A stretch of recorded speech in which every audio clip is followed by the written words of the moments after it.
আল্লাহ পাক আজকে আপনাকে হয়তো 1 কোটি টাকা দিয়েছেন, কালকে আল্লাহ না করুক 1000 টাকার জন্য মানুষের কাছে হাত পাততে বাধ্য করতে পারেন আল্লাহ পাক। এমনও কিন্তু দিন আসতে পারে, দিন সবার সবসময় সমান থাকে। আজকে আপনার কাছে 1 কোটি টাকা আছে, কিছু মনে হচ্ছে না। কালকে কে জানে, আল্লাহ না করুক, যে 1000 টাকা কারো কাছে চাইতে হচ্ছে, 1000 টাকার জন্য ঠেকে গেছে, হতে পারে না?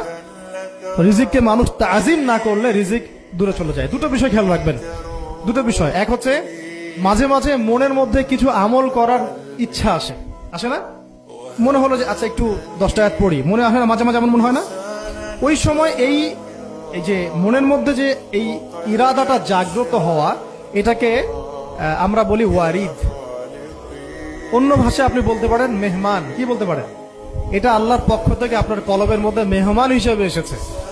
এখন আপনি যদি আমলটা করেন, সেই মেহমান বারবার আপনার কলবে আসবে।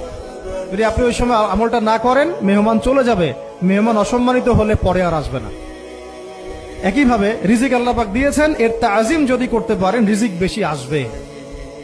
রিজিকের তাজিম সম্মান করতে না পারলে রিজিক আসবে না, বেশি কমে যাবে। উসমান রাদিয়াল্লাহু আনহু সবচেয়ে ধনী ছিলেন না? কেন জানেন? কেন? এটা কি জানেন কেন ধনী ছিলেন? একে তো তিনি প্রচুর দান সদকা করতেন, এটা তো আপনারা জানেনই। আরেকটা জিনিস অনেকে জানে না, তিনি উটের পিঠে বসেছিলেন, কিছু একটা খাচ্ছিলেন, এই 2-1 দানা পড়ে গেছে নিচে। উটের পিঠ থেকে নেমেছেন, নেমে সেই দানা উঠিয়েছেন, পরিষ্কার করেছেন, ধুয়েছেন, আবার খেয়েছেন। তার এই 2-4টা দানার কোনো কিন্তু পরোয়া না করলেও চলে, তার প্রচুর অর্থ সম্পদ আছে।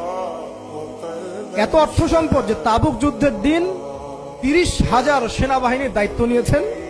30,000 সেনাবাহিনীর দায়িত্ব নিয়েছেন। সেনাবাহিনী যাবে, থাকবে, খাবে, তাবু টাঙাবে, সব দায়িত্ব তার।